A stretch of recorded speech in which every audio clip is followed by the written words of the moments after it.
And Dougles Murray, Associate Director of the think tank, the Henry Jackson Society. Welcome to both of you.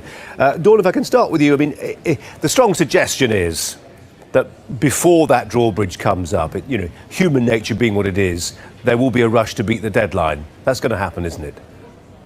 I think it will, yes. I think a lot of people in Europe who may have considered coming to Britain before will probably see it now as their last chance to actually give life in the UK a try.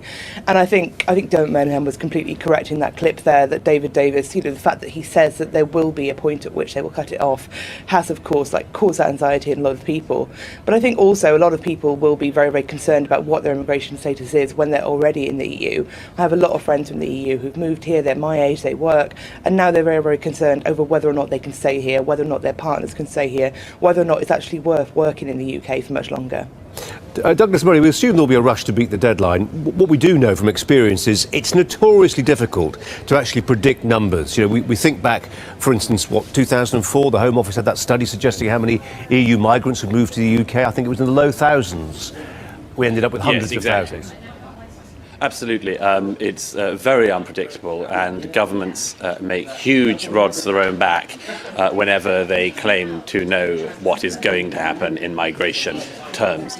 I think that, to my mind, if I can just say that the most obvious thing, although it's understandable why Theresa May does not want to make a pronouncement on this yet, the obvious thing to my mind would be to say that all the EU nationals who are working in the UK on the 23rd of June of this year have the right to remain, and they have the right to stay, and to alleviate precisely the anxiety that Dawn referred to, and with the secondary benefit of not encouraging the kind of surge which you've rightly highlighted could well happen if one sets some later cut-off date. But that surely, Dawn Foster, that would be the idea of making June the 23rd, the referendum day, the cut-off point. That would be vulnerable to legal challenge, wouldn't it? Douglas's idea of using the 23rd as the legal cut-off point, that would be vulnerable to legal challenge by some, surely. Yes, definitely. I think a lot of people will have moved and even planned before Brexit to have moved to the UK. Then there will be legal challenges. The other big problem that we have, and we knew this before the Brexit vote happened, is that actually in the civil service we have we actually don't have the skills we need to exit the European Union properly. We've got some people in from Canada, and at the moment the immigration service is at breaking point. I mean, the PCS have been on strike at the borders, etc. We've had so many cuts that the immigration service is really struggling at the moment. If we then add another layer onto that, and we remove free movement, then we really will be in crisis. So I think adding on all of these extra layers to kind of hamper immigration to the UK won't really work, because we don't have the funds to do it, and we don't have the skills to do it in the UK at the moment. Douglas, a question. Sorry, go on. Well, firstly, absolutely everything is open to legal challenge. There are people who are saying that if you did the cut-off date of June the 23rd, then there would be people who would plan to come the week after. Of course, that's going to be the case whenever you set the cut-off date, and let's accept it, in our highly legalistic society, absolutely everything is subject to potential legal challenge. So one can't really allow that to decide when such a policy should be implemented or backdated to. But as for this thing about it is true that there are all sorts of vulnerabilities in our immigration system. We're not as good as we should be. There is too much of a backlog about, among other things, asylum cases.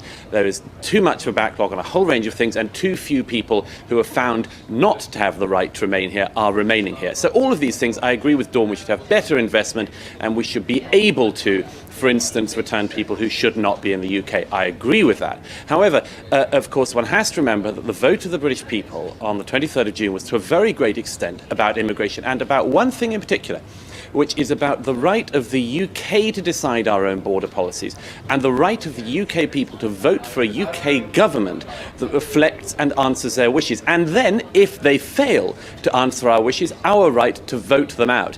It was what we used to call democracy. It was woefully lacking until the 23rd of June, there were too few people who actually paid for errors within the EU system, and indeed in our own system when they failed, because let's remember, every politician always had the right, rightly or wrongly, to claim that this was an EU problem. Once we are out of the EU, no British government of any stripe, Labour, Conservative, Coalition or anything else, will be able to persuasively argue that. So we will be able to have not only a better immigration service, but a much more accountable immigration system in the UK. Dawn Foster, how will the UK cope, public services, the economy generally, how will they cope without EU migration? I think EU migration will, if it lowers, will massively impact on public services and the economy. It causes, I mean, we get so many skills in the EU that we struggle to fill in the UK. A lot of my friends are doctors, they're my age, just under 30, and they have loads and loads and loads of EU migrants in their hospitals, keeping them running, etc. But also, as well, I think that as soon as we cut down EU migration, and actually, if we end up leaving the single market, then our economy will suffer massively. Our public services are already at break-even point. They've been drastically cut, and now on top of this we have this huge legislative bureaucratic nightmare of trying to exit the EU put on top of everything else. So I think it will really struggle. And also I think we will get to a point where Theresa May has said that she would like to remain in the single market, and Hollande and other people in the EU have said that there will be no entry into the single market without free movement.